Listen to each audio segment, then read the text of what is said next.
Oke, Assalamualaikum warahmatullahi wabarakatuh.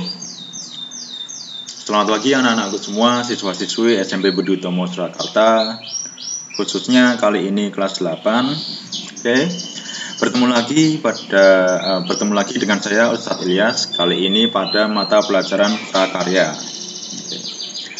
Sebelum itu saya ucapkan selamat dahulu kepada anak-anak semua yang sudah berhasil untuk naik ke kelas 8 ya. Setelah kemarin kalian mengikuti pembelajaran selama 1 tahun ajaran di kelas 7, kemudian kalian mengikuti ulangan, ujian termasuk PAS, sekarang kalian sudah masuk ke kelas 8. Oke, kali ini bertemu lagi.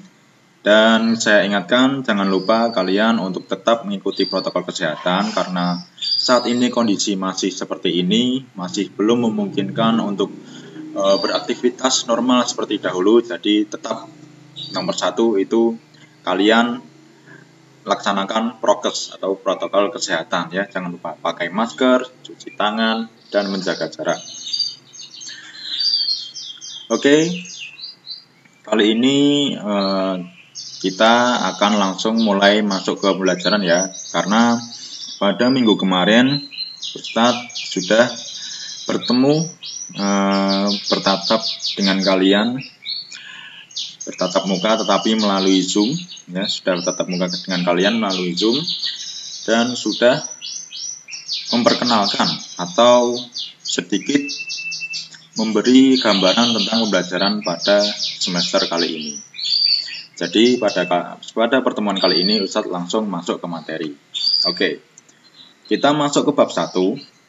Tapi sebelum masuk ke bab 1, sebelumnya kalian tahu nggak sih apa itu prakarya?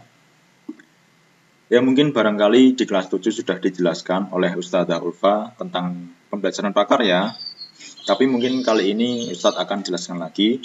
Ya, pendidikan prakarya dan kewirausahaan merupakan salah satu mata pelajaran yang bertujuan menanamkan jiwa, sikap, dan etika wirausaha kepada peserta didik, memberikan bekal pengetahuan tentang kewirausahaan, dan memiliki keterampilan tangan untuk modal peserta didik membuka usaha.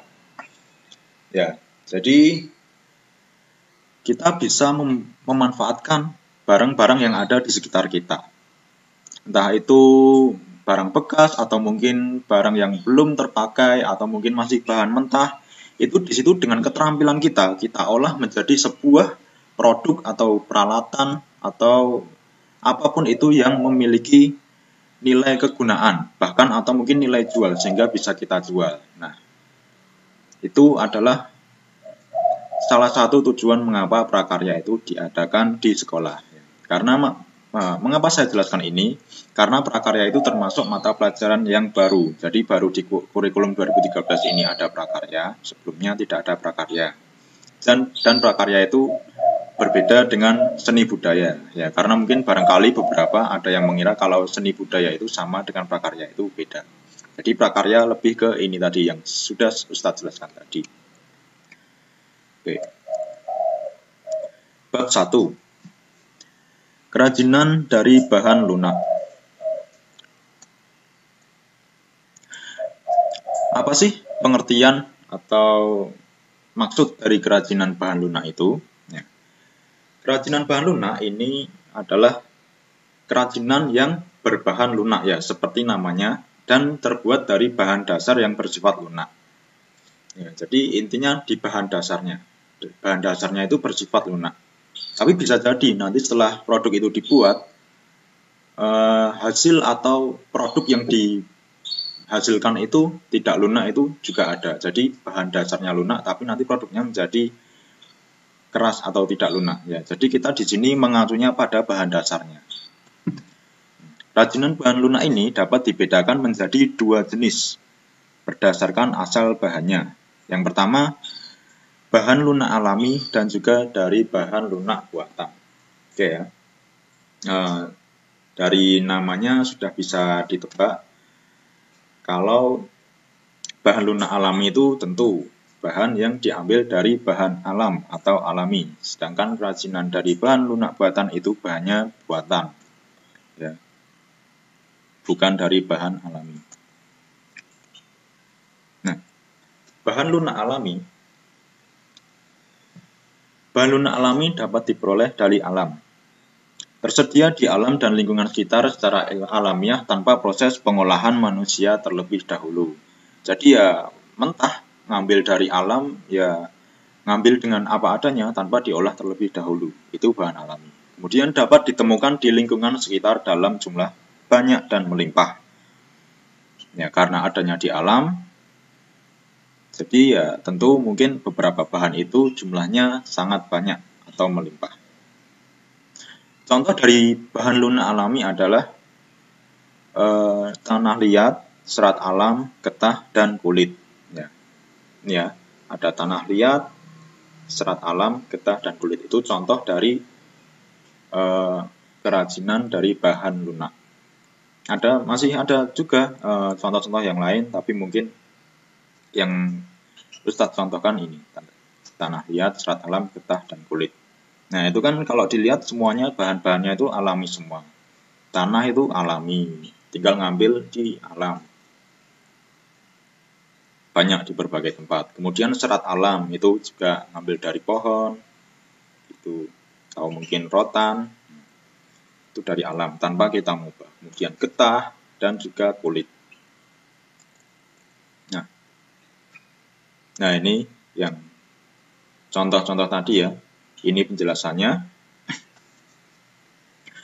Tanah liat dapat diproduksi menjadi sebuah guci, keramik, dan gerabah, yaitu tanah liat. Kemudian pelepah pisang yang merupakan bahan alam yang mengandung serat alami dapat dibentuk menjadi wadah tisu atau lukisan dinding. Ya, jadi ini penjelasan tentang contoh-contoh dari bahan-bahan tadi. Kira-kira tanah liat itu bisa dibikin apa aja sih? Kemudian juga sama, pelepah pisang kira-kira bisa dibikin apa aja. Kemudian getah pohon tertentu yang memiliki tekstur dan pola abstrak dapat digunakan sebagai bahan membuat aksesori berupa kalung maupun gelang. Ya, getah pohon. Tapi ya nggak sembarangan, jangan terus kalian main-main ke kebun sendiri atau ke kebun tetangga. Kemudian di situ ada pohon mangga. Kemudian kalian bermain dengan getahnya, kalian oles-oleskan pada kulit, ya malah lengket semua itu nanti ya. Jadi nggak sembarangan, maksudnya getah-getah pohon tertentu dan itu nanti tetap ada cara mengolahnya. Jadi getah pohon pun juga bisa dibuat kerajinan. Kemudian kulit dengan karakter bahan lunak dari hewan dapat diubah menjadi hiasan dinding berupa kaligrafi ataupun wayang. Ya, itu contoh-contohnya. Contoh-contoh produk dari kulit.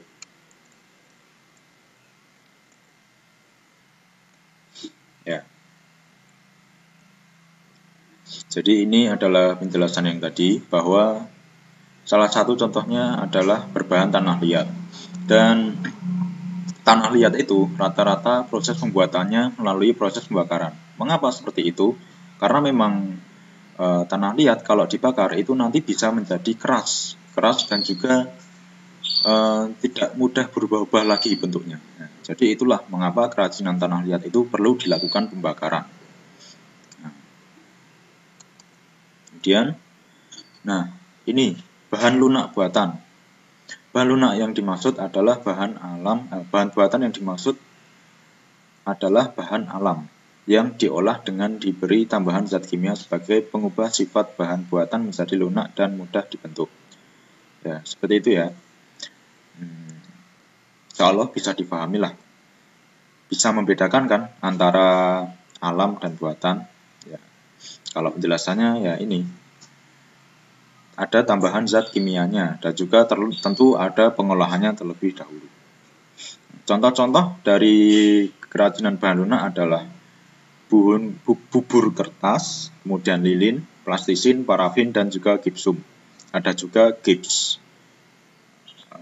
yang dapat dibuat menjadi hiasan dinding atau patung cenderamata yang menarik. Kemudian lilin dapat diubah bentuk menjadi hiasan yang memperindah desain interior.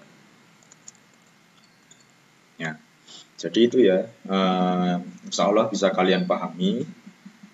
awal dari pembelajaran ini tentang bab kerajinan bahan lunak. Jadi tadi ada apa aja? Bahan lunak ada dua, yaitu alami dan buatan. Bahan lunak alami bahannya bisa diperoleh dari alam, kemudian kalau buatan itu biasanya harus diolah terlebih dahulu dan juga dengan diberi sedikit tambahan zat kimia. Untuk penjelasan mengenai contoh-contoh yang lain atau mungkin cara pembuatannya, insya Allah akan Ustadz lanjutkan pada pertemuan berikutnya. Jadi insya Allah pada pagi hari ini dulu ya, kita cukupkan pembelajaran pada hari ini. Banyak salah dan kurangnya Ustadz mohon maaf sebesar-besarnya. Tetap semangat dalam mengikuti pembelajaran secara daring ini. Sampai jumpa di pertemuan berikutnya.